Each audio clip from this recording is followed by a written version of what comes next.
Welcome to a very cool episode of Gotham Sound TV. I am super excited to be here with Mathew Price and Chris Welcker. Mathew, Chris, hi, how are you guys? Hi, Peter. How are Doing you? well. Matt, you're coming to us from upstate New York or Westchester, New York. And Chris, you're coming to us from Yes. New Orleans, yeah? That's correct. Awesome. We're here to talk about the marvelous Mrs. Maisel, and we are here to talk about Daisy Jones and the Six. Welcome. This is a thrill to have you both here. And Matt, I would not be in this position, would not be able to do it if you didn't give me a chance too many years ago. I don't know if we want to say, but I think at this point it's like 35 years ago or something ridiculous like that. Um, Chris, I first met Peter because way back when I had a huge mag machine, a 16 millimeter mag in my room that looked like the monolith from 2001. Thing must have weighed, I have no idea how many hundreds of pounds. But I decided to sell it because I wasn't really using it. I was like, the idea was I can do my own transfers into mag, remember mag, remember Yeah. film. And Peter bought it and took it out of my apartment in Upper Manhattan. It's the first time we met. And then Peter was one of my first utilities on The Sopranos in I season one. saw I did one of those binge watches during the COVID shutdown, and that was one of the shows that I rewatched, and my wife and I both watched it. And I remember looking at the credits and seeing Peter's name on there, and I was thinking, I oh know, right? wow, I had no idea this whole time, knowing Peter, that you had worked on such a cool show. And now it's cool to get to meet you too. And the idea for putting you guys together is, Matt, I saw a post that gave a shout out to Chris. And I thought, this is a kind of a cool thing when mixers admire each other's work. It happens online, but I wanted to put you guys together. So yeah, I'm really happy that you guys are here. You guys are my favorite people, and I am super excited to be talking to you both. Well, thanks for putting it together. Thanks for having me. Definitely put your questions and comments when you see this video into whatever, it's on YouTube, it'll be on Facebook. And, I'll forward it to you guys and hopefully we can further the discussion. It's really important to, I think, acknowledge and talk about our work. Um, Yes, support each other as mixers, especially production mixers. let's spend a minute sort of talking about, like, Matt, you mentioned 16 millimeter mag. Uh, I think we alienated half the watching public. Say you wanted to find it for all those kids out there. I mean, when we started, sound was transferred to film stock, basically magnetic film stock. And sometimes that was the responsibility of the sound mixer, which is why I bought that mag dubber from you. And it was a way to make extra money. You could kind of, yeah, I Yeah, that's right. recorded I did a film, Burnsy's Last Call. I recorded it during the day, and then at night I went upstairs and transferred it myself.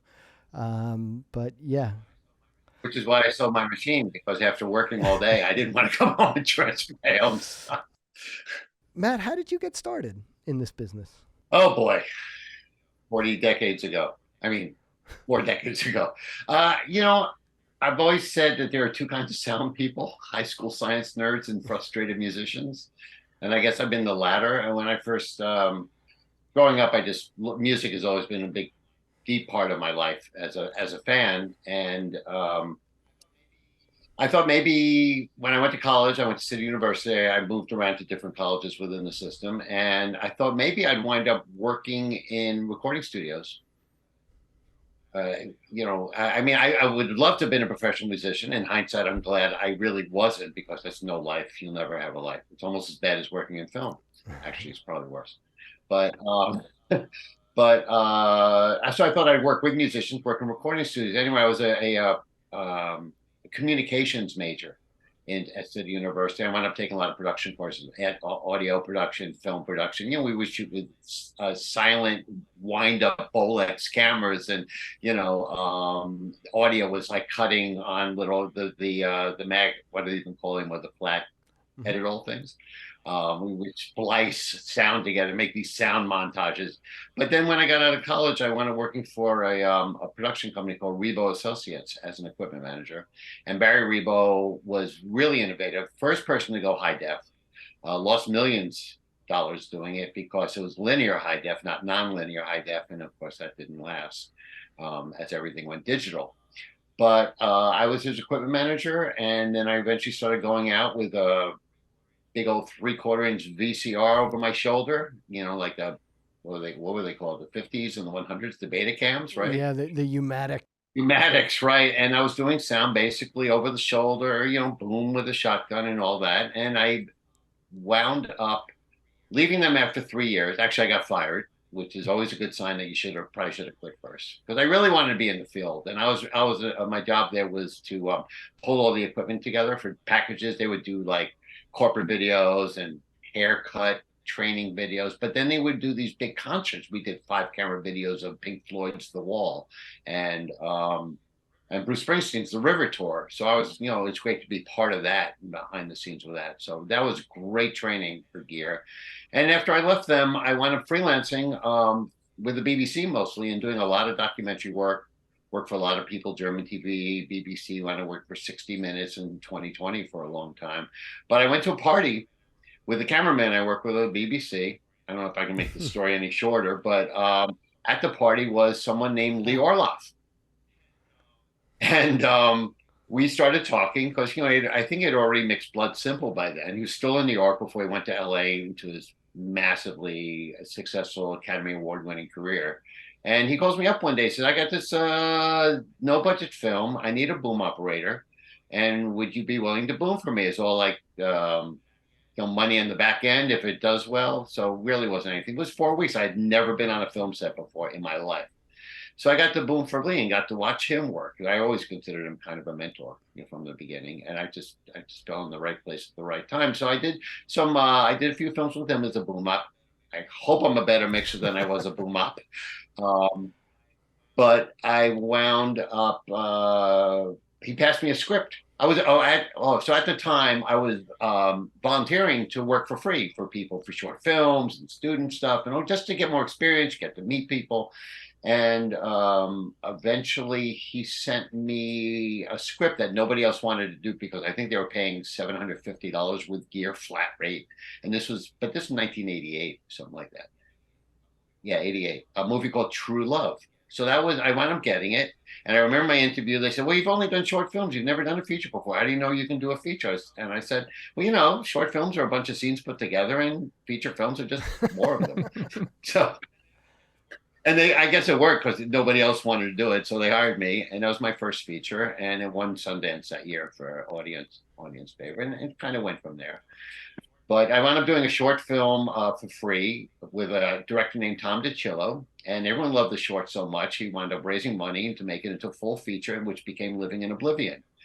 So I have a cult classic under my belt also, originally called Scene 6, Take 1, because that was a scene they could never get quite right in the first third of the film. And as it turned out, the UPM for that was doing a pilot for HBO called The Sopranos. And the original sound mixer, which will go unnamed, had a beef with the assistant director. So they quit or got fired on day one. And Elise Bazala, who was a UPM, called me up and said, you want to do this pilot? And so I came in on day 3 with my own team, and we did the pilot. And then it got picked up, and the rest is history. The only thing I will add to that is you couldn't do a day, I think, or there was additional photography on Scene 6, Take 1. And so I was brought in as the boom operator. I am the worst boom operator. That was, I think, one of my first days ever. Oh, I don't know. You haven't seen No. That was one of my first days ever, like on a real set. I remember being amazed at the catered lunch. Like that's how green I was. But I knew enough to know I was in trouble when I showed up to meet the mixer at his house at the prescribed time, and he opened the door in a towel. And he's like, I'm just going to take a quick shower. And I was like, oh, no, this is bad. And I'll never forget, like, him speeding through Queens to get to set. and it like the day was bad, and it was the first time I discovered that on a really long pole with an 816, when you lift your arms up, the mic goes down. But I always remember Frank Prinzi's patience with me. He was like, do you need a coat? Do you need, like, is there anything you need? I mean, I always, like, when I see people struggling or whatever, I always try and find that place, because I was so grateful to have that at that time. Isn't it nice when people are Yeah. kind to you on set, especially when Yeah. you're struggling? After True Love, which was a great start as my first feature, I did so many shit shows. I did The Return of Superfly. It was my second movie. This director, Sig Shore, had done all of it, but and he was great for having the original soundtrack, which Earth, Wind and Fire soundtrack for the original Superfly, which is classic score. But this guy wasn't even the original Superfly, and it was just a nightmare of a job. Um, and one day I show up to set and they say there's no sound today. I said, well, what do you mean? Apparently the entire camera truck got stolen out of a bonded lot. They found it gutted and burned in a lot in an empty lot in Brooklyn Which somewhere. that's always an inside job when that happens. Oh, yeah, definitely the Teamsters. Well, they refused to hire Teamsters. It got to the point where this is totally separate from what we're going to talk about, but we would show up on set and the UPM would go to each department and tell us where we were really filming and how we should all take different routes to get there. And then we'd be shooting on the street in Brooklyn and the payphone would ring on the corner asking for the UPM. Once the AD, who was also the writer, why, I don't know, punched the UPM out on set. It was Wow. so yeah. The good old days. Yeah. I did a Michael Corrente film where there would be paper bags of cash that would show up to set pretty regularly. It was, yeah. It's all right. I have allowed this train to go way off the rails. I'm gonna reel us in. Chris, tell us about how you got started. I started out in music. I went to school for originally jazz studies, and then I started thinking about it. I didn't really think that I wanted to be a performer, and they had a program that I had just discovered when I was in school called music media, and it was more for the focus of composing for picture. And I thought, well, that sounds cool. At least if it had a lot of the same performance-based classes, so I figured I'll still get the background of the performance side of it, but maybe I'll get something out of this that I could translate into a job. And so I went through the program there, and then after I graduated, the professor that was in charge of that program, he told me that there was a video production company, and this is in Lafayette, Louisiana. I grew up in New Orleans, but I moved to Lafayette for about 2 years, throughout college. And so I worked for this video production place for a couple years and learned, they had me originally doing composing, and it was like mostly in industrial videos and commercials and things like that, radio spots. And so through doing that, I learned, how to do voiceover recording, and they didn't really have enough work for me to justify me just doing that one position. So they started having me do other things. So I learned how to do animation, how to do, I don't even remember all the details of it, but taking like those, when you were talking about the different tapes, I would have to make copies of tapes for the commercials to go to their TV station. It was kind of one of those things. I wasn't really interested in it, but it was just part of what I was required to do. They taught me how to shoot and do things like that. And so then a couple years into that, my dad started he would tell me like, hey, there's this industry is, kind of taking off in New Orleans, the film industry. There's tax incentives and things like that are bringing work here. And they would have these newspaper articles that would come out, and they would say, they need local crew. They were bringing a lot of people in for the department head positions, and then they needed local crew to kind of do some of the other work. And I didn't really know what that meant, so I was kind of like, yeah, whatever. And then eventually, after Hurricane Katrina happened, it just kind of seemed like the timing was right for me to move back to New Orleans. And then so I did that, and then I thought, well, I'll try to get into this, but I don't know the first thing about how to get into the film industry. I just know that my dad and my grandmother would send me like newspaper clippings, you know, telling me like, here's this article. It says they need people, you come back home kind of thing. Um, so yeah, I ended up working at a restaurant and playing music at night. And turned out that a girl that was one of our hostesses at the restaurant I was working at, she was an intern for I guess she was in the UNO film program, and she had gotten an intern position with the costume. I think it was it might have been extras casting. And they had somebody that was supposed to be a DJ for a house party in this movie that she was working on, and that person didn't like what they were wearing with the costume that they put them in, and I guess they didn't realize the time commitment, so they ended up just walking off set. And so she, trying to be eager to help her boss, they were like, what are we going to do? We need somebody that that can DJ and has also has the equipment. And she thought, well, my friend Chris DJs, let me call him up. And so I get this phone call, and I'm thinking I have the day off, and she tells me this thing about this movie that needs a house DJ, and says, you should do it. And I was like, well, what do I have to do? And she's like, just bring all your turntable stuff, and just bring everything that you have, and then they'll put you in costume. And I was like, okay, well, when do they need me to show up? And she said, like in 30 minutes if you can. And I'm thinking like, there's no way. I mean, I have to break down all this equipment, and anyway, I did it. And of course it was the hurry up and wait kind of thing that I didn't realize. I walk on set, and everything's new to me. I'm looking at a house. There's like all these people sitting on the front porch. There's grips and electrics that I didn't even know what that was. And I recognize, I think, one person on the set, and he was an electrician, I think, on that job.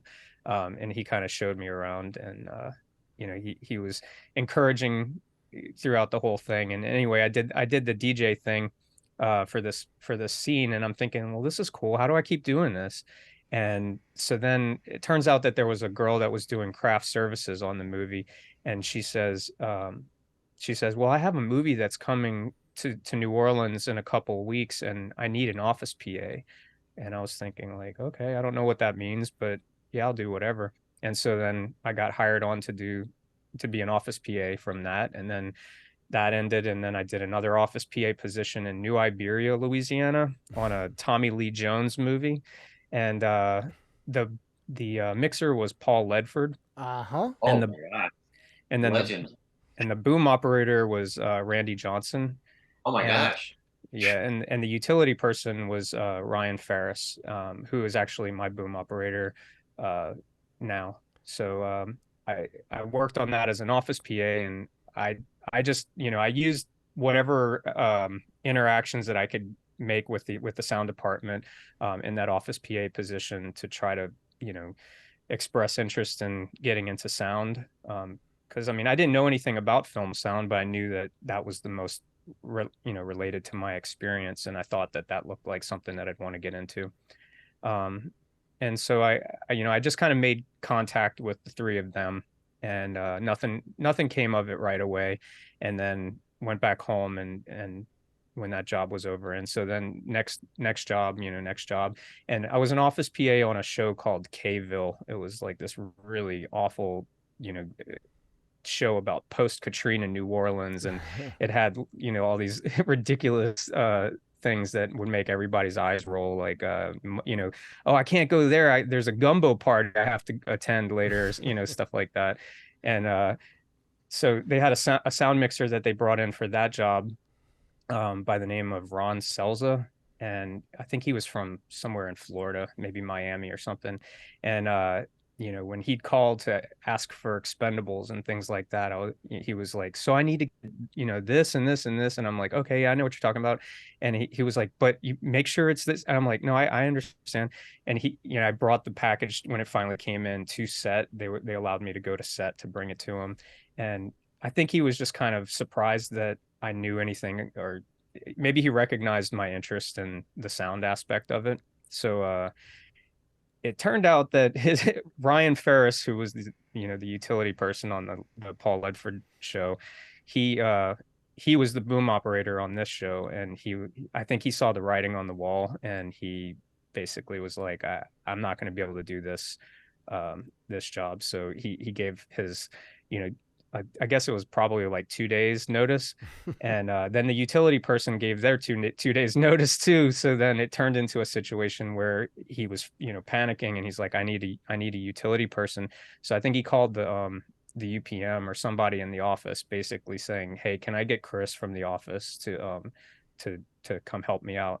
And they said, yeah, sure. I'm sure they just wanted to get through the next couple days, and then I had my big break, so now I'm working on set, and and I get my first paycheck too, and my eyes got big, and compared to the office PA position. Yeah. And so I thought, this is great. I've done it. And then all of a sudden I get the message later that at the end of the week that they're bringing somebody new in for the following week.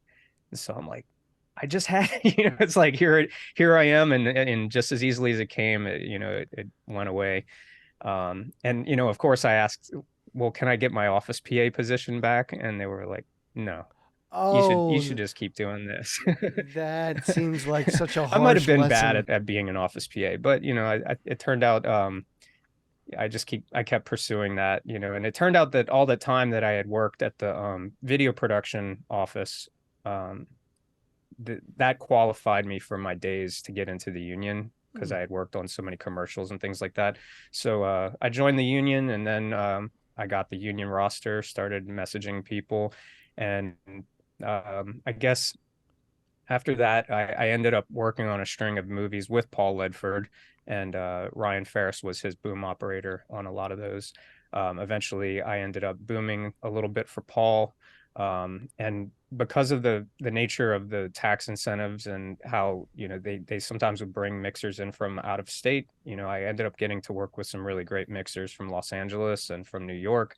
I worked with Danny Michael from New York.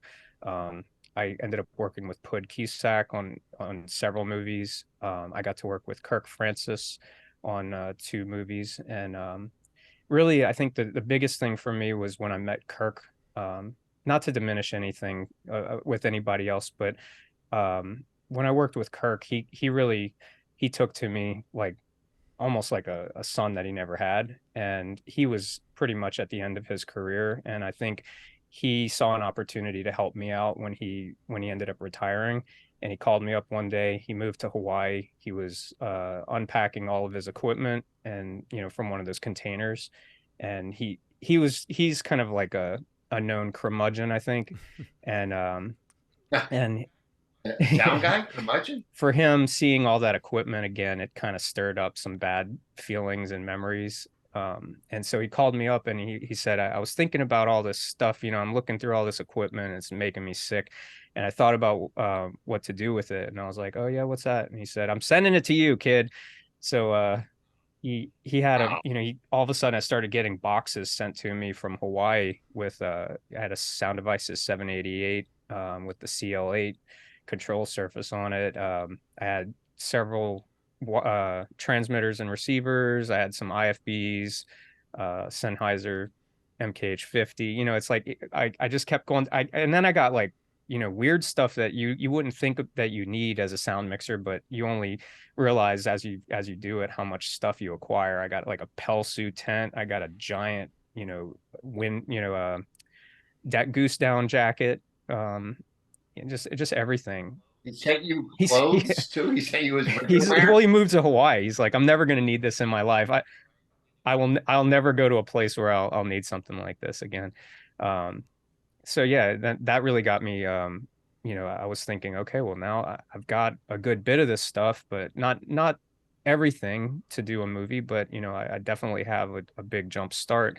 And so I got a phone call one day. I guess they had, it was when New Orleans was really like hot.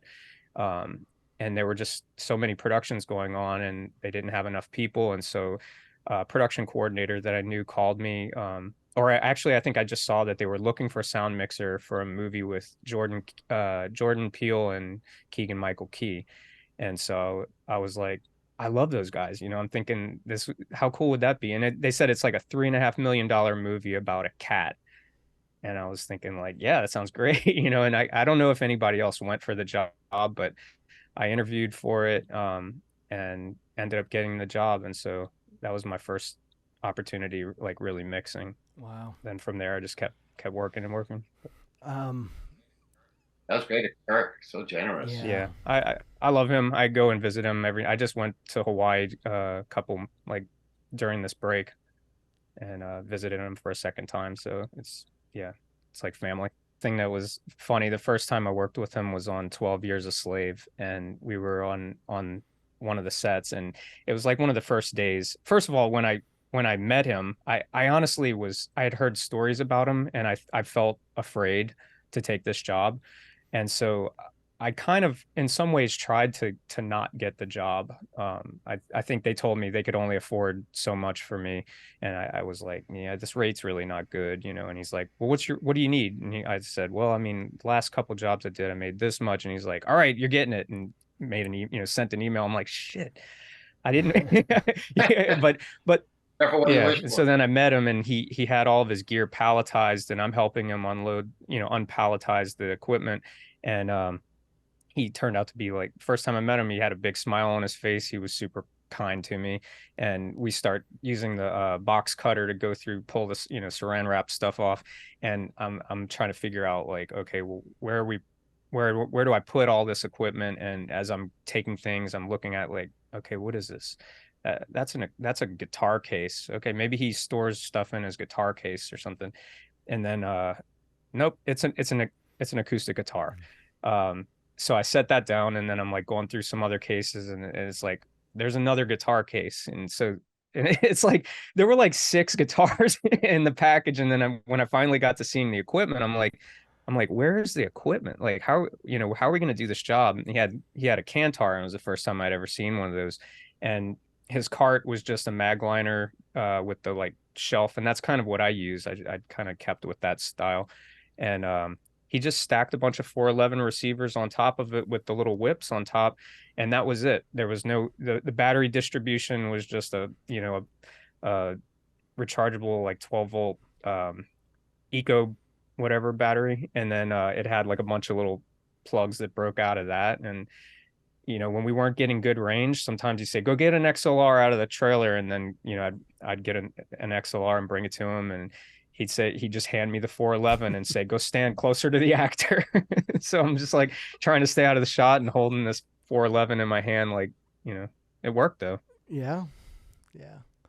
It's amazing how simple it can be. And on the show, it wasn't that simple on Daisy Jones. You couldn't have done Daisy Jones. No. with When that I send him package. pictures of how my equipment has grown, he rolls his eyes, and I think he gets it, but he's like, "Didn't I teach you, kid?"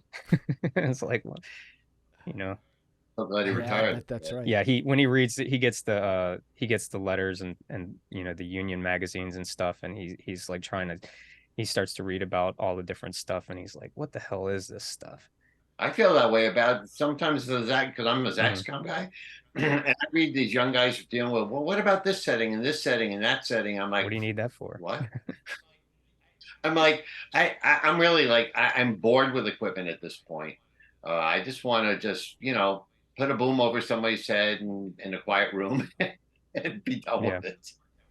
Doesn't work that way these days. Not on Yeah. our shows. Let's take this as a moment to transition into talking about the shows. I think let's, if you don't mind, Chris, let's talk about Daisy Jones first. Matt, you when you posted that about admiring Chris's work in Daisy Jones, was there a scene that you had just seen that you sort of had in mind, or was it just the overall effort in the work? It wasn't a specific scene. Working on Maisel, where we have such a huge cast and so many radio mics all the time. I'm watching Daisy Jones. I'm thinking, well, you got 6 band members. Well, 7 actually, because it's Daisy Jones and the 6. Not to mention all the other auxiliary characters that rotate around them. And I'm just wondering, how much is the wires? I mean, I'm sure you boom wherever you can, but it felt like there's a lot of wires, and it sounded great. And then, of course, there's all the music, which of course we dealt with a lot in Maisel. So I was just like blown away by the overall mix and how good the voices sounded. Chris, if you can talk about that, like, do you have an approach in general, and was that the same for Daisy? How did you approach the scenes? Like, how did that job come to you? I think the way that it came to me, I got a phone call one day. There was a location manager or like location scout in New Orleans that I'm friends with, and she recommended me. I think it was a guy named Mike Nelson who he was the UPM for Daisy Jones, and he was scouting. And I think in the process that he was like, well, who do you have any recommendations for different department heads and especially sound? And she said, oh, I know somebody you should talk to. And so he called me up and he gave me the rundown of what they were doing. Because this show had been shooting in Los Angeles before it came to New Orleans, before I worked on it. And this, he explains to me that this is the portion of the story where these singers and band members are kind of entering the height of their career, and so they're going to be doing these big arena performances. And he said that it's very important that you're able to record them playing live. And I'm thinking, like, why would we need to do that? It's like, I've done some musicals before and we've always done playback. And so I'm thinking, also my first question was, so are these actors musicians? And he said, well, they didn't start out as musicians. I mean, some of them had some background in music, but primarily they're actors, but they've been going through this rigorous musical training since they came on board with the show.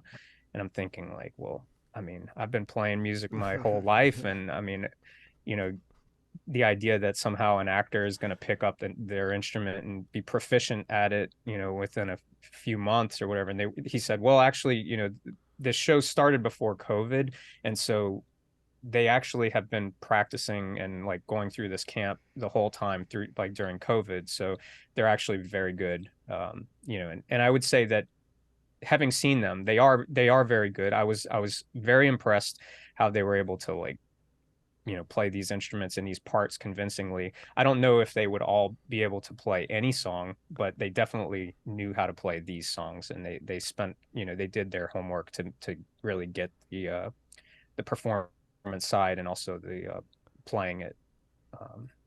So then it was like, okay, well, so we're going to be recording all these parts, but I'm also thinking, but so then there's playback too. And he said, well, there's some elements of playback that you're going to need to do. And so I'm thinking, like, gear wise, this is at the part of during the post pandemic where everything was in extreme short supply. And so I'm thinking of like, what equipment do I already have versus what I'm thinking I'm going to have to get in order to accomplish this. But I basically said, yeah, I can do it. I mean, I've done it before. I can do it again.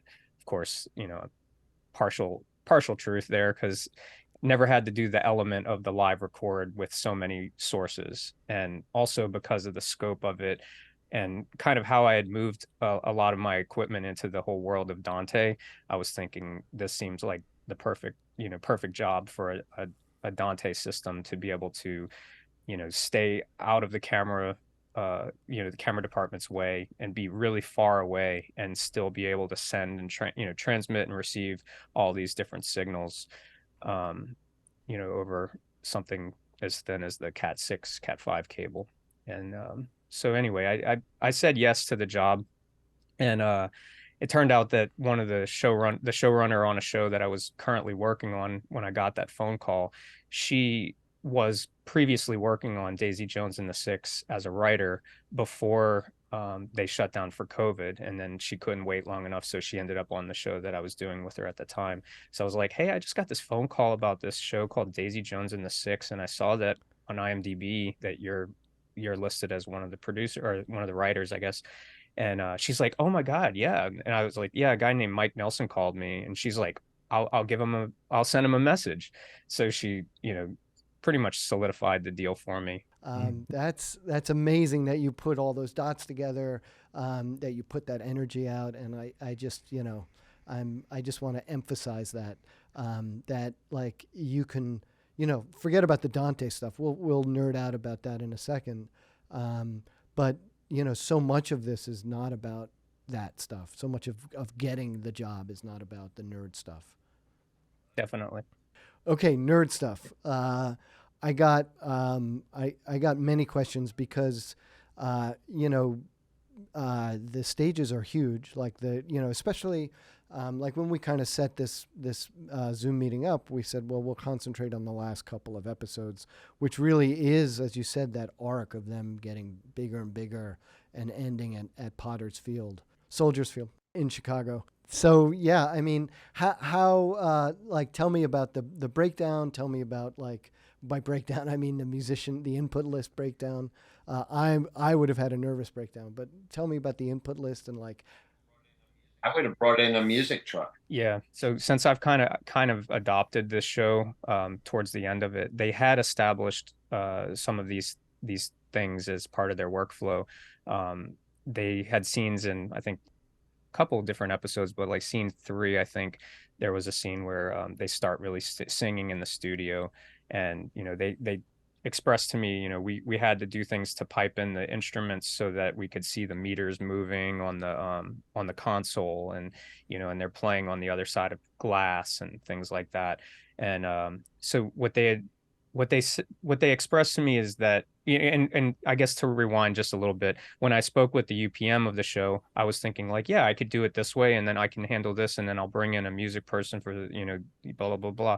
And he was like, okay, great. And then he put me in touch with the music supervisor. Frankie Yeah, Fine, yeah. right? And so I started talking with her about it, and she said, well, we have a person that Sam Stallings, that we had been using, who was recording the live performances, and she was providing the sound mixer, I guess, like a mono feed of whatever she was capturing. And then they had a playback person that they brought in to do all the the live playback stuff, and that person gave time code and and a live feed to the mixer.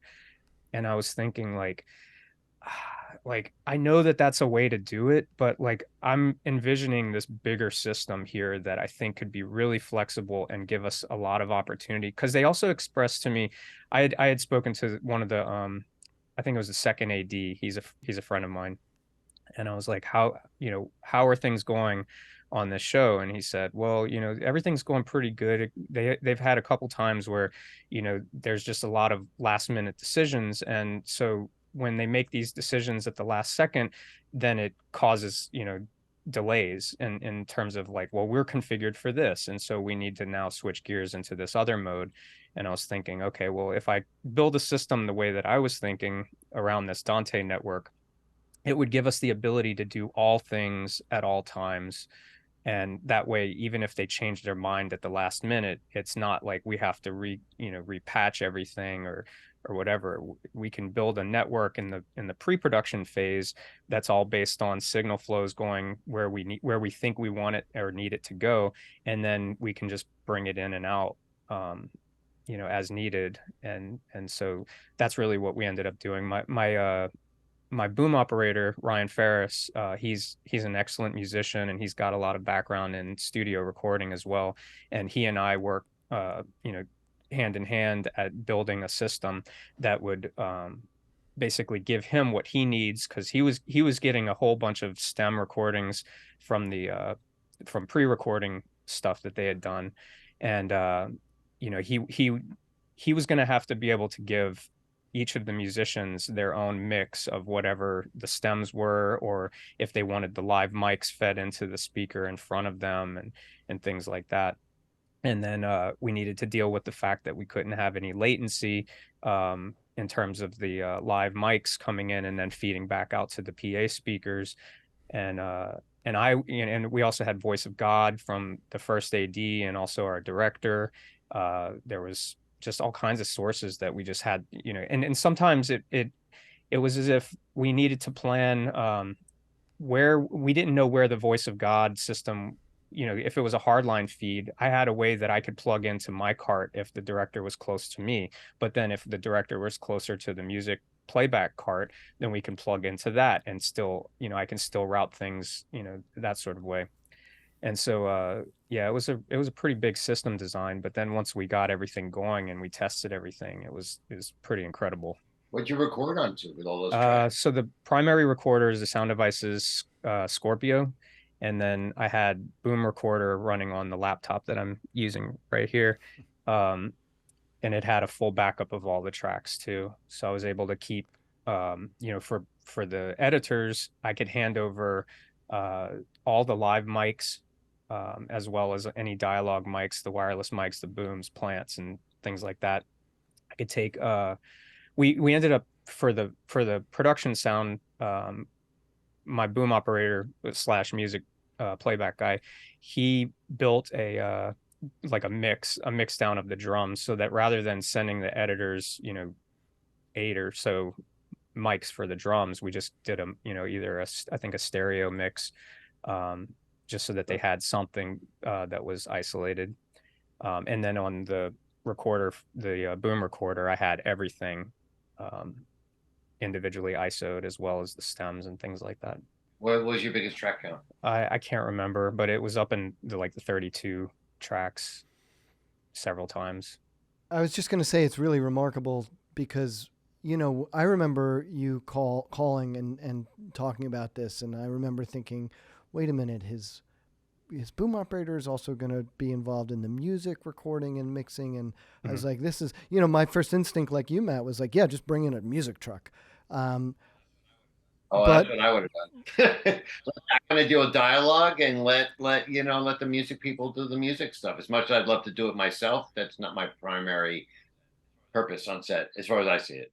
Even in the concerts, there's all of this sort of like intimate moments between them or backstage or something that's going on. And I got your choice.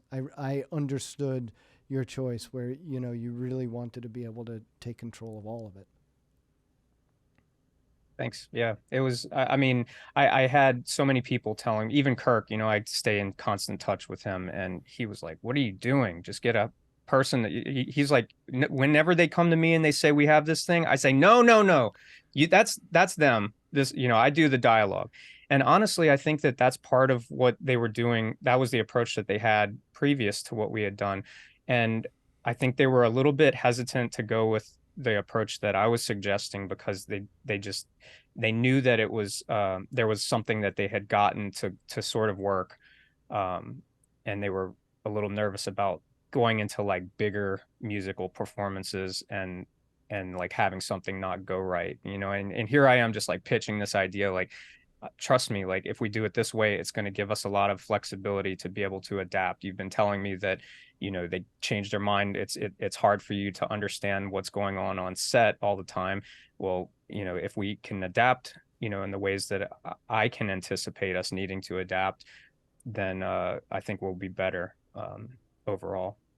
And then the other thing, I just thought, keeping everything, all the data in like one place instead of spreading it out into so many different things, it just seems like it's easier for post if you can hand them over. And at this point, they can handle high track counts, so yeah, to be able to hand them over something where everything is kind of in one place instead of having to, find that media that was the live recording stuff and making sure that all times together. It's like, if it's all coming into one system, then it's all going to be, in sync with everything. Yeah, I also think like they really made use of the submixes that you provided. I'm thinking of there are a lot of moments on stage where the camera is tracking some other drama going on with the characters, but when the camera gets close to the musician, we hear them higher in the mix. The master of the low-end hammer, the man, the face who keeps pace on the bass, the groove layer, the four-string slayer, it's Eddie Demetrius Roundtree. I love you, brother. Go fuck yourself. You're done. And finally, well, do I even need to say it? Well, I want to hear you say it. It's Daisy Jones, everyone. Billy Dunn, everybody! Now, I will say that I think that that became more of a post thing, but it's because of the fact that they had all those elements to work with, whether it's the music stems from the pre-record or like what they were doing live.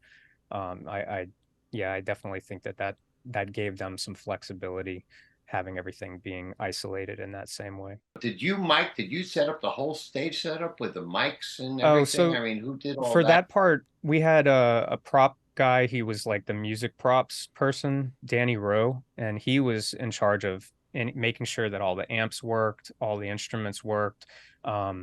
We had created, I guess he created kind of a snake for us that went to like all the different drum mics. And so I had additional people that I brought in that basically set up the stage for me. Like we established what the look of everything was.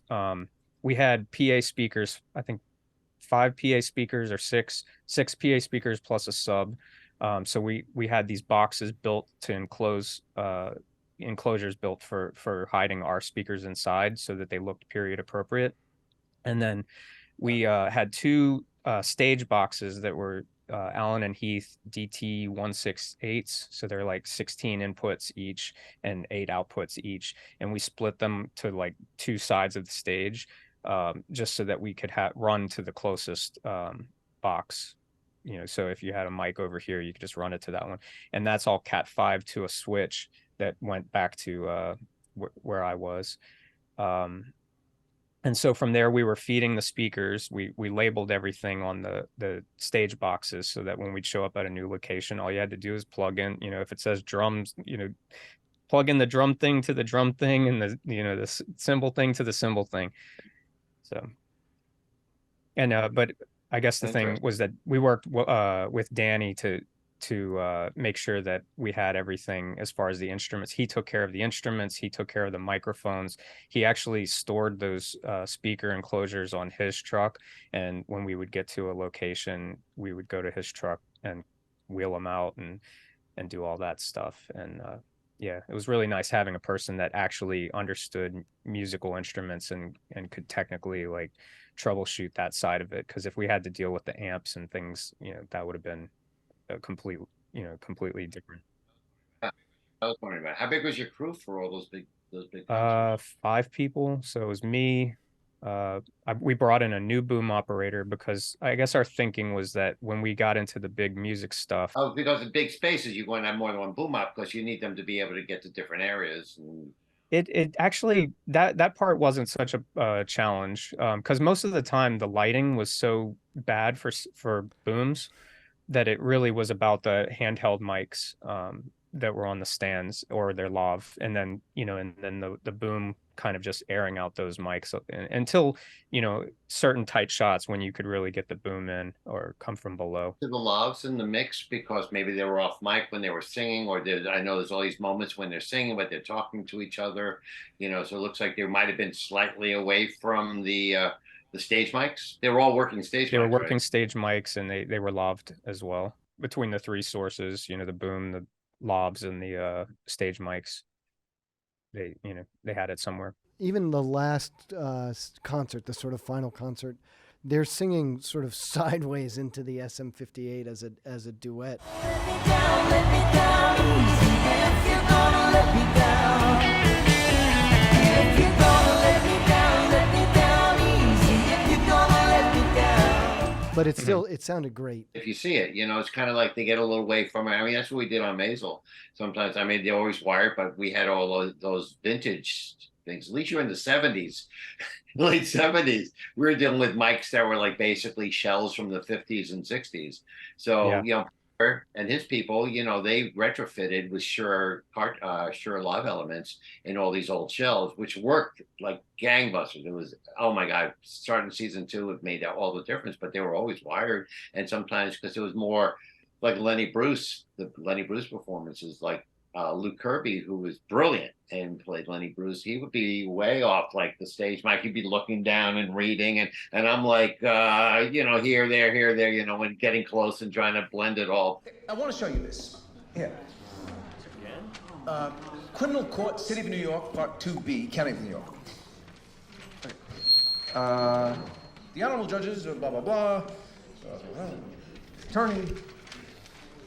By the information filed on April 3rd, 1964, the defendants Lenny Bruce and Harold L. Solomon were charged in 2 separate counts, giving an indecent performance in violation of Section 1148 of the Penal Law of New York. All right, now that's the grand jury. Chris, can you talk to me about crowds? Did you give any special consideration for Post about that? Yeah, definitely. We had one particular time that in the story that Frankie, our music supervisor, was really concerned about, because it's a point in the story where she being Daisy is up on stage, and she gets the crowd to start singing without the music going on, so that you just hear the crowd singing kind of a cappella. We lost and we couldn't let it go. I wish it was easy, but it isn't so. So baby, oh, we can make a good thing back. Oh, we can make a good thing back. Great moment. Yeah, it was pretty cool. We basically there was we were planning for this, and so there was like some sort of speaker that they played back at base camp or something, where they were just like piping this song over and over and over again for the background to hear it. And then when they came out, we had several mics. I had mounted a couple of mics on the rafters of this stadium of the I don't know what you call it, the truss. And we had our boom operator, which was able to kind of like walk around with his mic, and then I had my other 2 people literally holding little plant mics, DPA 4097s handheld, and just kind of like walking in the front row of the crowd, just to kind of get like some variation on the sound, and like think in terms of like which of these background people is being serious about it, because that's another thing too, is you get some background that they're just like, this is stupid, and so you're trying to get them singing it enough times that you get enough pieces of it and difference, in perspective and things like that. I did that panel in LA for Amazon, and Frankie was on the panel. They said they had to layer in, what's it called when they CGI in crowds. So how big was the crowd at that last concert? I think it was about like 100 people or something like that. It wasn't. They made that look like that's phenomenal close work too. Jeez, Yeah. Wow. That's because it looks like there's 20,000 people in there. Yeah. Well, another thing that was kind of funny too, just about the crowd recording, is there was one point where they're supposed to also be screaming, like the crowd's chanting like,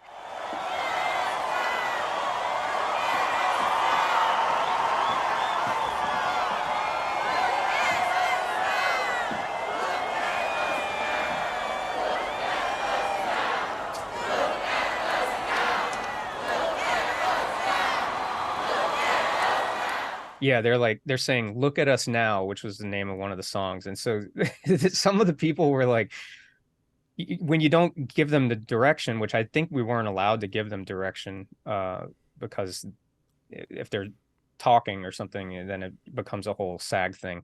So they were all supposed to be screaming, "Look at us now." And it was just kind of funny, because some of the crowd was going, "Look at us now, look at us now," and then other ones were going, "Look at us now, look at us now." It's like, oh man, get on the same page, guys. Oh, I know. Well, Maisel, we in season 3, when Midge Maisel goes on tour with the singer, or she's starting out, it's actually before she goes on tour, and we did this huge thing. We're at this airfield in Long Island, and it was a USO show, and it's like one of her first appearances in front, and we had 700 background, and they had a live band. Shai Baldwin's band goes on stage. She's supposed to do her shtick, and then the band is playing, and he does his song "One Less Angel," which writers created it, and it sounds like an old classic. But we played it so many times because we were in that space for a week. So at one point we said, well, let's get wild of them. And they were all singing along.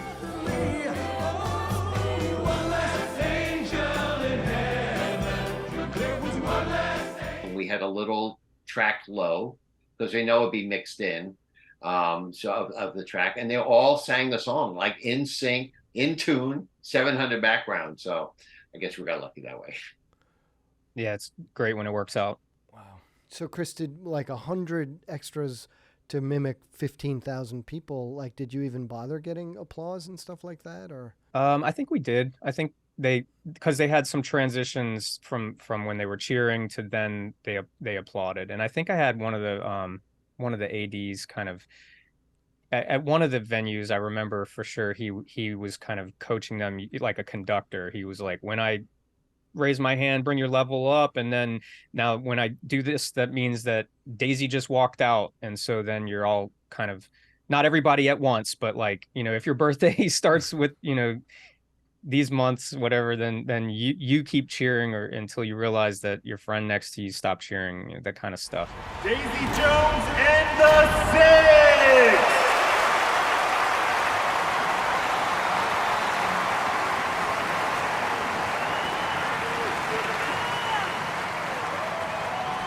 So it was pretty cool that they helped us out with that. They were really good at getting those kinds of elements. Yeah, our AD, Mariella Comatini, she was with us at that point in the show, and she was great. She was like a conductor, you know, up, down, okay, stop, I mean, she was, and there it's nice when it works. Yeah, because you can't tell them, you can't say like, okay, everybody, now Daisy is coming onto the stage and stop. Like, you need that segue from the crowd roaring to the quiet and that kind of thing without the AD talking through a PA system. Matt, is there anything else that you wanted to ask Chris before we move on to Maisel? The approach, I like your approach. It was very ballsy to take it all on yourself. Maybe I'm just a little jaded or just whatever. I don't know the word, but it's good to hear how different people approach things. Because I probably would have said, well, let's bring in the truck, let them deal with all the music. I like the Dante thing. I've done a couple of Broadway shows for film. We did this thing, Christmas Carol. Then we wound up shooting Jersey Boys. They restaged it out in Cleveland, and it was huge. There's like 12 cameras, and they had a huge theater sound people. But me and my guy Spiros went out there, and Spiros would he had two of the Pix 370s. Pix 970s, maybe, or 970s. 270s. Yeah. And so we would get unfortunately, it was a Maddie feed, which we had I won't get into all the technical qualities, but we had to transfer Maddie so that they, the 970 worked. But anyway, so they would do the whole mix for the house, and then they would give us everything that would all go into the Maddie.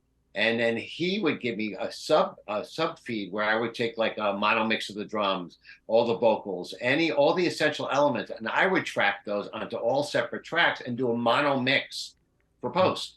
Mm-hmm. So they had Spiros with all the elements, every single element, and then I had all the essential pieces that I had on my Diva, and that's what they used for editorial. Yeah, that sounds kind of similar. Chris, did you have stems as well as all the isolated tracks that you gave, and did you give like a stereo mix? How did you guys break that down? Like, did you do a stereo mix of the music and then stems? And no. I did everything mono on my end.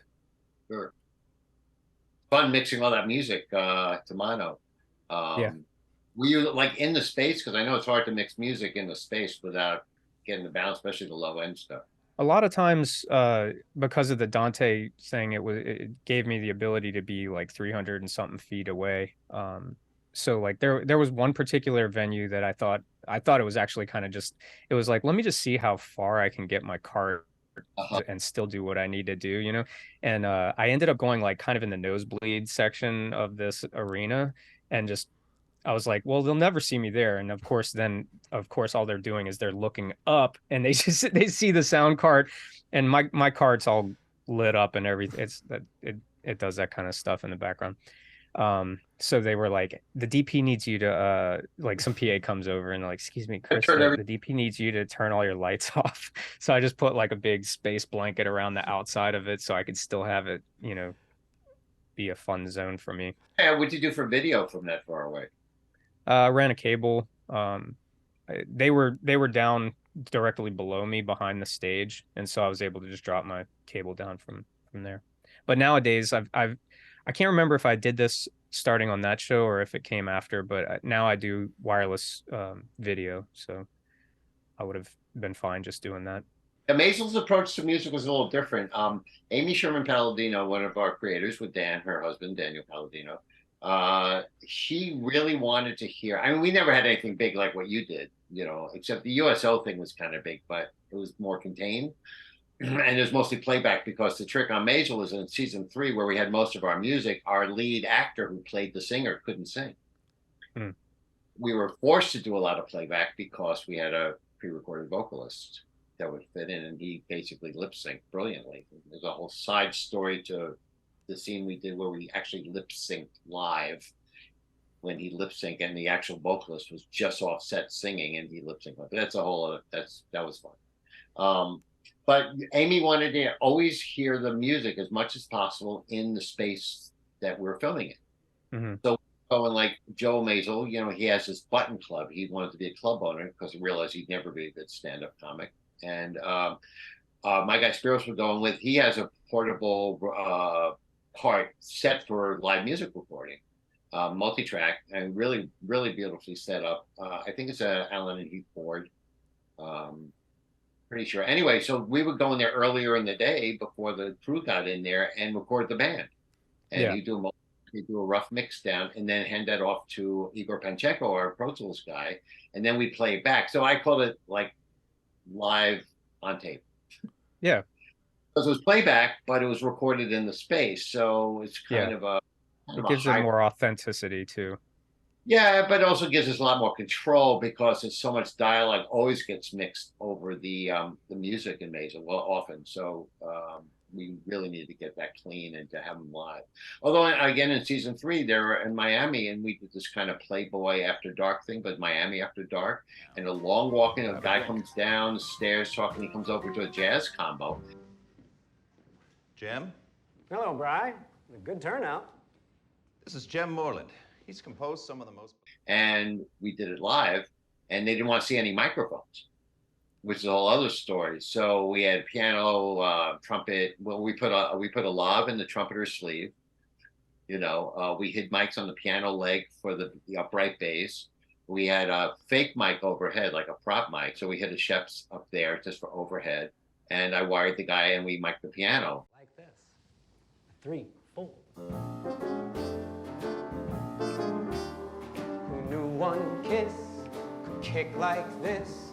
As smooth as a whiskey and served up neat, that kiss was fine. But make mine a double. It worked out really well. And again, I had a separate guy come in to track all that stuff. So we kind of kept it separate because I really just want to focus on dialogue for all that kind of stuff, because there was like 14 talkers in the scene or 12 talkers that all had dialogue, and I didn't want to have to handle the music as well on top of that because they were kind of overlapping, and I just wanted to keep the dialogue as clean as well. Matt, I have a question. When you would do that kind of live playback scenario, and Igor would get the tracks, he would sit down with Amy and she would pick out the preferred, like you'd pick one master playback take. Is that how that would work? Yeah, they'd they'll do a few run throughs, and again they'll do a rough mix, send it over, and Amy will go, yeah, let's use that one. Nice. Very, very fun. She great ears. She would hear stuff, and she's very musical, and she very specific what we wanted. Even the Wolford stuff, I think it's season 4, the strip club that Midge is performing at, they have the pit band. And they went in there with Stuart Lerman, who was our music producer, another brilliant person, and David Chase, who's our, not Sopranos, David Chase. David Chase, a musical arranger, also does Schmigadoon and other shows. And they would work it all out together. They'd mic them in the pit, and then they recorded it all live and on separate days. It got tricky sometimes because, you know, when you're filming on set, can't necessarily get in there ahead of time because we're shooting other scenes. So a lot of times, you know, Spiros would go in and he'd do his thing with his people, and while I was still filming on set. And that's what I was wondering about you, Chris. It's like, you know, if you're filming somewhere else the day before you go to the stadium, you know, somebody's got to set all that stuff. You can't do that on the day because then everyone's just standing around waiting for you. Yeah, Right. we learned after the first time, the first day that we had to do our thing, I actually got a tap on my shoulder from our UPM, the guy that was so nice about like giving me the phone call originally. And he's like, what's the deal? And I'm like, what's the deal with what? And I mean, at the time, I'm just kind of like, you know, panicking, just like trying to keep all these things in my head, you know. And he's like, I mean, I'm hearing that you guys are, you know, that we're going to be waiting on you. And I was like, what do you mean you're waiting? Are we ready to shoot? And he was like, no, but basically it sounded like our first AD was just, you know, seeing that we're working, and she wanted to have like something ready to go, and maybe for like a rehearsal. And we learned pretty quickly, like, we need a little bit more time. We need to prioritize these things for her workflow. But once we did that, then it was like, you know, they'd never waited on us, even that first time, and I actually got an apology. But then afterwards it was like, okay, well, let's just make sure that we have this going first, so that she's got, you know, her voice of God system and the ability for them to like sing through the mics or whatever and hear themselves, and we'll keep working. But we did have extra people that we brought in to help set all those things up too, because like you said, you know, you're off shooting some shot before you actually get to the big performance stuff sometimes. So you didn't do the first episode? No. That was LA, right? Mm-hmm. And when they came to New Orleans, that's when we took over. Why'd they go to New Orleans? Why didn't they stay in LA? I think that story-wise, it made sense. They were looking at doing kind of a Pittsburgh-y Chicago look, and so they needed. Right, that's right. But they also didn't. It was kind of the winter time, so I think they didn't want to deal with the temperatures for the outside stuff. So you were the snowbird crew. Yeah. Warm in the cold weather. I like that. Yeah, I was just wondering because I saw earlier stuff when they're maybe, yeah, I think it might have been episode 1, but you dealt with some of it also, like some of the more rehearsally practice stuff, you know, when the band's kind of getting together, just playing, but not the big concert stuff. I said, if you need loving, then I'll travel. I mean, was it mostly booms? Were they all wired? Did you wire instruments? Like, you know, practice stuff. I mean, recording studio stuff is pretty straightforward because you got all those great mics. Right. There was one in episode 8, which Daisy comes back from Greece and she's talking to the band. You know, she kind of went MIA for a while, and they're kind of arguing and stuff like that. So the band starts out playing. For that, they had mics, like mics on stands in front of a couple of the people, and you know, this is a practice space, so I kind of thought, well, we should record those mics as well, you know, because in the rehearsal space they would probably be playing through a PA system in the room. So what if we feed that mic out into a PA? But you know, I thought, well, there's a room off to the side of the stage that was all on stage, so we had another space further away in this on the stage that I ran a cable and put a PA speaker in, and then put a mic in that room, and then that way it kind of gave the effect for the mix track, and you know, maybe for post, to be able to feed in that mic. So anytime that they yelled or did anything close when they were right in front of that mic, it was kind of like, it gave it the effect that it was coming through that space. Perspective from the control room, where it sounds like they're hearing what's coming from the studio space. Well, I was just thinking in terms of, like, if you were in that space itself, you would know, and you started yelling in front of a you know, an SM57 or whatever, and there was a PA, you know, bleeding into the room, then you would hear that voice coming into the room that way. But of course, you know, you still want to preserve, as a sound mixer, you want to preserve their dialogue and not contaminate it. So I thought, well, let me just do that in another room and mix it in a little bit. Just say, oh, that's smart. Yeah, I like that. Wow. that. And of course, it's on its own isolated track, so Post has the ability to manipulate it to their heart's content. They can either do that or they can use whatever virtual, version of that they want later, but at least they have it. Yeah, that's great. When we were doing all the Wolford stuff, the strip club stuff, we put a mic backstage because there's a lot of scenes that take place in the backstage. So we had a mic back there. We didn't feed it anywhere. It was just an extra track that I recorded, but they Post asked for it. They said, could you put a mic backstage? Because we have enough stuff happening back there that we're going to want to have that perspective, as if we're backstage and hearing what's coming off the stage. Yeah.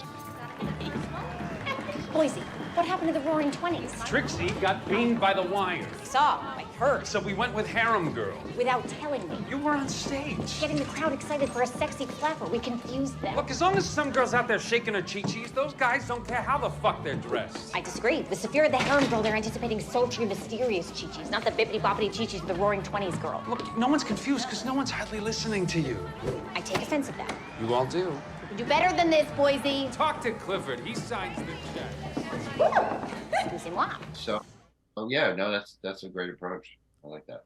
I did the same thing for the that same episode. There was a scene where they're all sitting at they have mics in front of them at a press conference thing. Why are you asking me about my clothes, man? I mean, why don't you ask Billy about that dumb-looking shirt he has on? More fun to miss than to be with. Who's that about? Oh, come on, man. They're just songs. Is that true, Daisy? No song is ever just a song.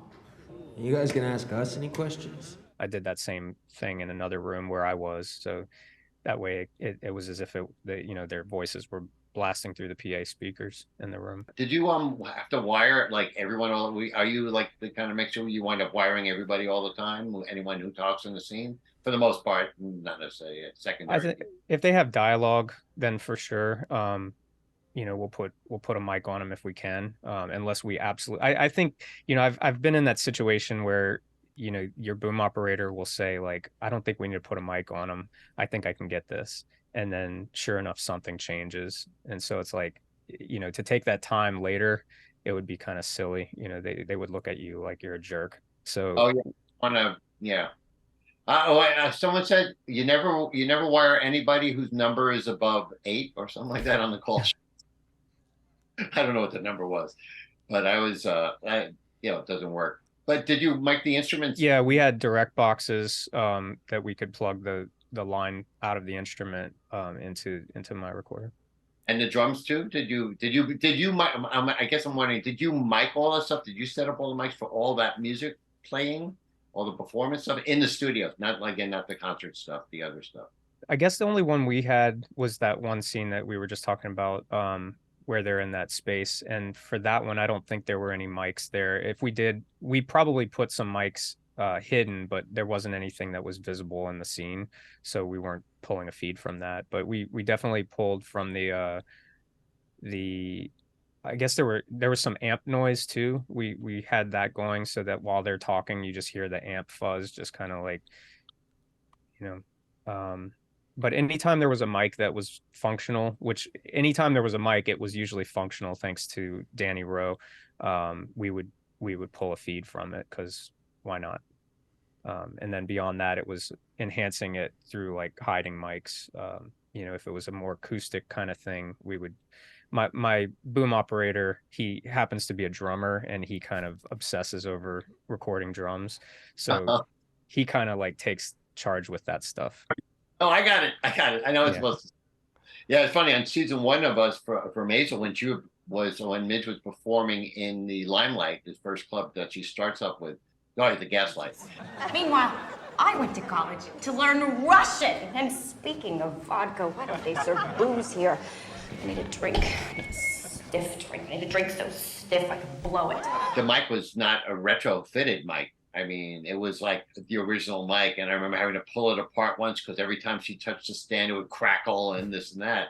And at one point, I stopped tracking it, and Post was like, no, we like all that sound. We want that handling noise. You want to have access to the crackle and the thing, because it's supposed to be like a small Greenwich Village club and all that. Mm-hmm. And so, I pulled it apart, and I kind of rewired it a little bit. But we had these, again, it's 60s stuff. We had these old connectors on some of these microphones. So the screw-on ones looks like a tuple that just have the little dot inside the connector, you know, and rounded to the shell, and it's like, oh, what a nightmare. They were always problematic. So I wound up pulling it apart, having to rewire it, trying to solder it in the right place so it's clean enough. It helped, but it was not ideal. And then by season 2, Jose Pavon, our brilliant prop master on Maisel, he worked it out with our other guy Ryan to make sure everything that Gotham did it right. So that's cool. We had a lot of fun doing that. That was Alex, our service tech, doing that, and yeah, he cursed those Tuchels plenty, I'm sure. And we couldn't use XLRs. I'm like, nobody's gonna know that it's the wrong connector. I don't care what century you're talking about. Well, that's actually funny too. Talking about the XLR connectors, I had bought like 1,000 feet of XLR cable, and I had to get I got raw connectors from Gotham and spent like a week just soldering different lengths of cable for this job. And then it turned out at one point I had to think like, well, which end is going to be the end on camera? And I had to get a bunch of like trash connectors, you know, and put those, like redo those, because that's the side that was going to be seen. Was it the old Switchcraft connectors, the metal ones that we're using? For sure, Neutrik wasn't around then, right? You know, pre-Neutrik and all the rest, Agami and Canary cables. We didn't have any of that stuff then. Yeah. Chris, you for Maisel's, you have about 5 or so clips that you identified. I would like to start with the one that made the most impact on me, and it's not exactly like it's just something about this scene really kind of got me excited. I thought it was really fun, and it had a lot of comedic timing to it, and that was the one in episode 7 of this latest season when Abe is teaching Ethan the piano. Miriam! What? The stove won't light again. Did you turn it on? Of course I turned it on. Sometimes you don't turn it on. One time I didn't turn it on. One time. Stand still. What? Not you. Miriam, why am I standing still? Not you, Esther. Hold still. Papa, get Ethan ready to go. I'm busy with his piano lesson. He needs to get ready for school. I can't make tea. Stop it, Esther. This is a good time to learn how to tune out everything in your life but the music. Stand still. I need some tea. Have you ever seen Vladimir Horowitz hold a toy in one hand while playing Rachmaninoff with the other? I'll answer for you. You have not. Papa! Abe! I don't like this. Well, right now, no one is enjoying it. I need help with the stove. Need help with her hair. I'm busy with the boy. Okay, stop. I will play the piece for you again. Really listen. This is what you are aspiring to. See how nice it sounds without the car? Well, the interesting thing about that scene is we shot that with 3 cameras. All those scenes were shot simultaneously in different rooms of the house. That's what I figured. Yeah, so it was tricky because I only had, well, my boom and my utility. So we double boomed it. You know, we had a boom in the living room, in the dining room with the piano, and then one in the kitchen. And I think Rachel was wired.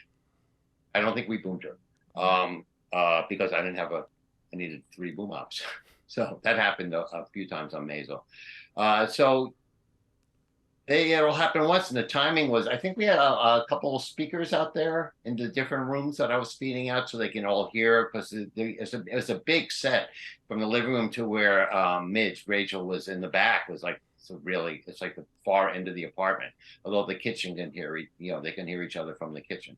So, it was just a lot of wires and just kind of getting the timing right. Did you make any attempt to mute the piano at all? Oh, no, he was playing it. Tony Shalhoub was playing the piano. It was all live. No, there's no reason to mute it. At one point we talked about maybe miking the piano, but it was an upright.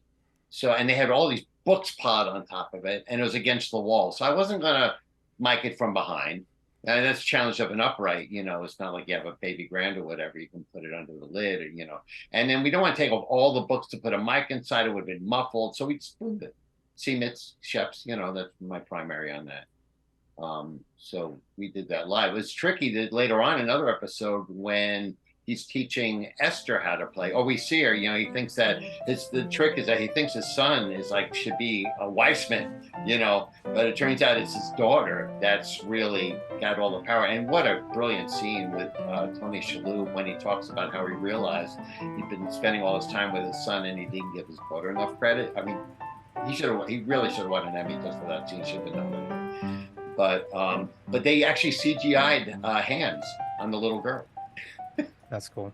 The thing about Maisel that made my life easy, two things. One is that they're all theatrically trained actors, so they all had voices. No mumblers, whisperers, squeakers, whatever you want to call them. And also, it was word perfect. We actually had 2 script supervisors. We had someone watching continuity, and we had a dialogue tracker. They had a sitting. I said they would track the dialogue, that every word as written, pauses. And Alex Borstein, who plays Susie, she got away with improv sometimes because she's just the funniest person I've ever met. She's just outrageous. So she would like throw a little stuff in there and out. But they were, as a mixer, you know what's coming. I've done comedies where like you have all these people wired and all improvising, they don't know what's talking, you never know what's going to happen next, and that gets a little chaotic. So, but the energy. Maisel was always crazy that way, in that it would start small, and then turn into absolute mayhem before the scene was over. Especially scenes with the family. He's provided nothing, he's saved nothing. Joel, please talk. You didn't tell her. Your wife, she didn't know. Toddlers, both of you. Okay, get out of my house. You mean my house? I don't care whose house it is. Get out of it! Let's be clear about it. Get out of my sight! Get out of my life! It's in my name. I want all of you And they out. bring the family together, and it's like cameras. And the biggest issue, the biggest challenge for Maisel was all the wonders. You know, there's many entire scenes in the show, in the final product, that are all wires, because there was no way to boom it. Yeah, that's one of my favorite things is the just the wonders always stand out to me. You know, I always nudge my wife when we're watching it. I'm like, did you notice they haven't cut yet? You know, like, and she kind of like gets excited about it too. You know, I think mostly just because she sees my excitement about it. But you know, the acting performances too. Sometimes it's like they'll you know, the camera will be on a dialogue piece, and it's this back and forth thing with so many lines, and then they pull off and then they show some person that just says one thing, and it's like, if that one person screwed up that one line, you wasted all of that, you know. There's lots of stories of and it's tough on the actors. I mean, our main cast got it, you know, they knew it was, and the thing is, our directorially, the biggest dialogue, the biggest thing for them, they would always just say, pace it up, faster. And they'd never tell them what to do or how to act. They'd always just tell them, talk faster. So not that you have a million, you know, all these people talking, but it was like, you know, get my fingers limber. Amy loves these scenes. I would read these scenes, and it happened first when they were moving into the Catskills episode, and they were in the house as they were moving in when they went up to the Catskills, and the camera stayed across the street, and they played there's a wide shot. That was all production track. We like it. It should Those go to the second bedroom, the one on the The left. screen door needs adjusting. I can do that for you, sir. Or someone from the proper department can fix this, Jimmy. It needs to be done right. Abe, make sure the windows are open upstairs. All right, got There's it. no room for this. Just wedge it in, but then move that piece of reed. No, don't put it on the couch. Put it back, guys. We've got to figure this out. I've already figured this out. You just put the couch on the chair. More luggage than last year. Oh, beautiful day. The luggage is piling up in the kitchen. Watch the lamp. Watch the lamp. Was this tree here last year? Which I tree? think it was there, Papa. I don't remember this big tree being there. Can I help you with the tree, Mr. How Weissman? could you possibly help me with the tree? Explain yourself. I forgot Esther's doll. Let's go get more luggage. Yes, sir, Mr. Weissman. We'll have Jimmy run out for It'll a wet new itself. It has to wet itself. What's the couch doing outside? It's just temporary. It'll get dirty out Oh, here. sorry about Joel, Mitch. It's okay, Eliana. You were getting luggage here, now you're bringing me tomato chips? Good. You like tomato move juice. on. Such a cat. Oh. There's one too many cooks in the kitchen. There's a cook in the kitchen. Watch out. Oh. So I'm like thinking, okay, that's what this is going to be about. Then we did a scene in the last episode. We had 3 couples, 6 people at a restaurant in the village, and there were 3 separate conversations all happening at once while the camera's going in a circle, 360 around the table. Well, I was a little behind at the beginning, I admit. It took me 45 minutes to realize she was talking play about the written dog. by I a mean, different why didn't person? you both I the don't know his husband theater and the work. dog? I only know his Tom? writing and his voice. Wow, this theater work is infinitely better.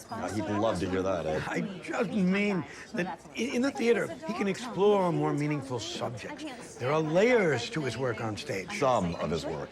The Taskmaster? Oh, sure, pick the one great one, but A Bridge to a Road? Terrible title, terrible play. But a couple of terrific monologues. Abe, that was an Irish accent, right? Dublin. Hey, 3 hours for I two assume he means monologues, the Abe. Dublin. And I'm just holding on for dear life. And hopefully balance it all. You do. In those cases like that, you just got to get it clean because there's only going to be so much isolation between them because they're all sitting together. And then your whole post could pull it apart and balance it out. But yeah, crazy stuff. Wow. It's cool. And then yeah, the Wonders were crazy because, well, in the apartment set, the main apartment, we had this long hallway that they love to have them walk and talk, and they had these 3 hard lights or 4 hard lights along the ceiling. Unbelievable. So, and for me, it was the challenge. Like, I like to play perspective. So if someone's coming towards us, I'll start with their wire a little deeper, and I always have a boom open, of course. And then as they come closer, I'll raise the wire up so they're in your face. And same when they're walking away, I'll drop the mic down. No, I mean, not too much because of the clarity. And of course, it's all ego because, oh yeah, they're going to take my tracks, put them right up on the screen. And of course, post-production rips it all apart and puts it back together again. But we work hard at our mixes. I mean, another great thing about Maisel, I have a really great relationship with Ron Bokar, our re-recording mixer, supervisor, So we're talking all the time, and he always says his mix starts on set, which is nice to hear from our main post-production person. That's cool. There was another scene that I guess that was pretty cool from my perspective, which was the one where Susie was at the bathhouse. So what I want to know, why can you get a nudist for her birthday? What kind of birthday present can you buy? David Weston. Tell me on the level. Can I send her a muff? You're a very hard man to get a hold of. Who the hell are you? Susie Myerson. I represent James Howard. That terrific comic with the startling dramatic ability. You've had audition for your war picture, 4 times now? You can't be serious. That was kind of like a combination of challenges that I saw. It starts with this musical piece, and then they pull back, and then you've got obviously somebody that's unwireable. You also have all these hot tubs everywhere and an echo chamber. So I'm curious, what did you guys do on that one, and how did you handle that situation? The shot started out with it starts on the singer, this cabaret thing, singing "What Do You Get a Nudist?" This is, I think, was the song. What do you buy a nudist as a gift? And I don't remember if we had her singing live because I'm a big fan of using instrumental playback, like getting live vocals. I always argue that while they're singing, it's still a vocal performance. It's not just because they're not talking doesn't mean it's not as valid.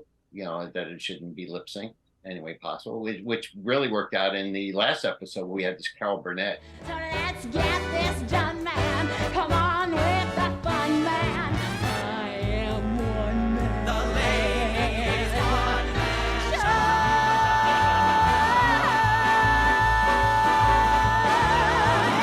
And we went back and forth on how to do it. Should we lip sync it, all the rest of that. And I wound up putting a DP8 right in her hairline. And we were going to have the background guys who sing along with her, but they were wearing these harlequin costumes up to the top, and it's like they were silky. And I said, I'm not going to wire them. So they lip sync, but she sang live, and it worked. It worked out really well. They had everyone had earwords and stuff like that. You were saying that the personal trash service musical, that was a lot of playback, but there was a particular moment that you had to do a line change early on before they came out to do that one.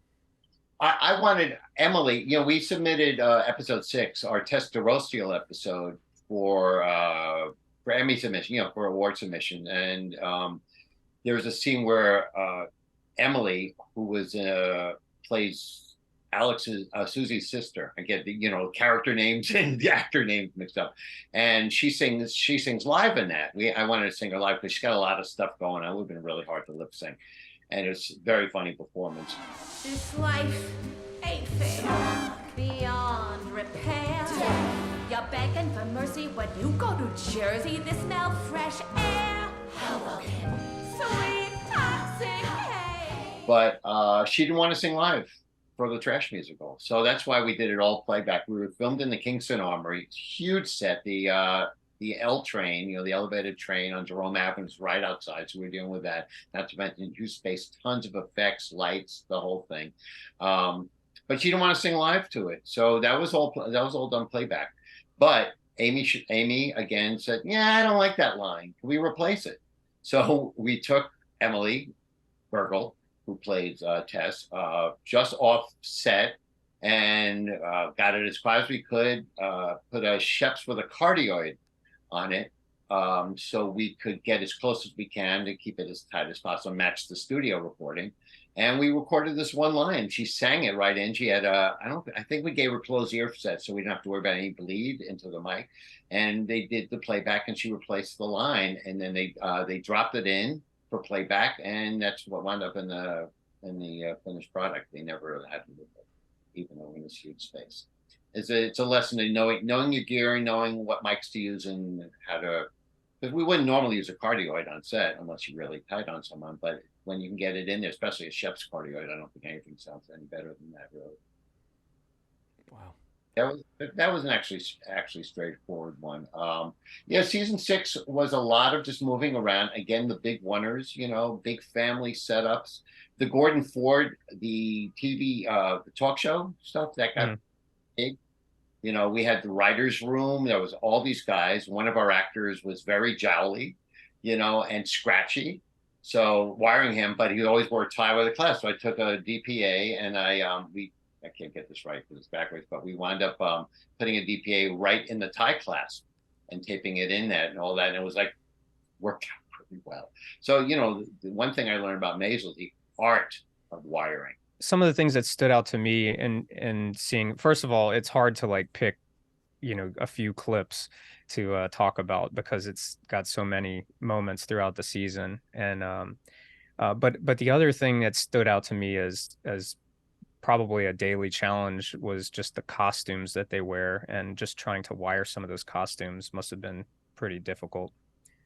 Well, actually, we had our two dressers, Sarah and Stephanie, who worked with our main actors, and Sarah wired Rachel. We always would send I use these little ZMTs, the Zaxcoms, and we'd send them down to her. She'd send us photos of what the costumes were. We text in the morning what she's wearing. So we decide what lav to put on her, and we'd send it down to wardrobe. And Sarah was brilliant. She could have been. She was an honorary member of the sound department by the time it was done. She was so great at wiring, better than some utilities I've worked with. But we call it sound road, sound and wardrobe.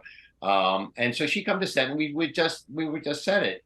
But most of the clothes were all right. The guys were never bad. A lot of ties, so we would put a lot of Sankin, cost 11s and ties or DPAs. Gordon Ford, we always had a DPA in his tie, which worked out really well because it sounded so good and very clean. But the biggest issue was always Shirley, married to Moish, Joel's mom. They would put her in these tapestries up here, and she would wear these big, clunky necklaces, of course, right where you wanted them. Constantly, let me tweak this, let me tweak that. But when you're working with the same kind of wardrobe, especially over many seasons. I mean, that's the joy of a long-running TV show. It's you have to establish relationships, and you know what they're going to come to. And certain episodes, they're wearing the same clothes we see the same outfits more than once. But yeah, it was always a marathon wiring session when we had family sessions. We're always wiring 10, 11, 12 people all the time. I mean, I was once in the Gordon Ford set. I did one. My biggest track count ever on my own was 15 tracks of audio, just all in my Diva. I had to use because I have a mix 12, so I actually had to go into the XLRs on the side for playback and tweak it on the machine itself instead of using my faders. But it all worked out. On our earliest setups, we had so big scenes, 18, 20 wires. So I would say, listen, bring in a second mixer. I'll give them 6 wires. They give me a sub mix that I then mix into the final thing for post, and it worked out really well. I mean, these guys with these 24 channel boards or whatever, I mean, it's fine. I mean, I know it's hot, but I mean, how many fingers do you have?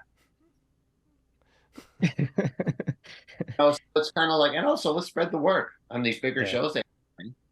Might as well, lighten your load. Hopefully one day I get to the same status that you've achieved, and they'll take those kinds of suggestions seriously when I make them. Well, maybe, but I mean, it's a point of pride to do what you did on Daisy Jones with all the music and everything, taking it all upon yourself. Maybe I just got to the point where I'm feeling, maybe I didn't have to. Maybe I felt I didn't have to prove myself. I don't know what it was. Maybe I'm just lazy. But it just seemed to make the most sense to hand off that stuff to somebody else so I could focus on my primary thing. But I got into sound because I wanted to do music. So Yeah. I love whenever there's music on the show. Same here. And I think, one thing to definitely make note of is that I definitely don't feel like I do it all on my own. I have a great team that I work with. But I mean, to do all the recordings and all the miking Sure. and everything, coming to basically be the overall in charge of all that. But if I didn't have the team that I have, I don't think I would have felt confident going into that job with that approach. It's definitely influenced by what we all kind of bring to the job. Yeah, we're all about our teams. I mean, I wish that boom operators could be full members in the CAS. I know it's a mixers organization, but we're nothing without our boom operators. Yeah. Nothing. My guy Spiros Poulos, who was my utility, he was a music producer and he's a brilliant keyboardist. So I had full confidence and we would figure it out together. And I absolutely could not have done it without him, or Carmine Picarello, my boom op, or Igor. And Stuart Lerman, like I said, our music producer, he had a lot of input into how we were going to handle stuff. And he's as good as it gets. So it's all about the team. Gentlemen, I think we should leave it here. I really appreciate you guys taking the time out and talking about this. I've learned a ton. That piano lesson scene, in my head watching it was like, oh yeah, this is all separate cameras. And, I was going to ask how you did the overlaps. And it was fascinating because, Chris, you picked up right away. Nope, it was all happening simultaneously. And I'm in awe, and Chris, your work on Daisy, I'm in awe that you took all that music on, and I've learned so much just listening to you guys talk, and so thank you very much. Thanks, Peter. Thank you. So yeah, please continue to watch Gotham Sound TV. We will monitor this for questions. We'll forward them to Matt and Chris, and thanks for watching, everybody.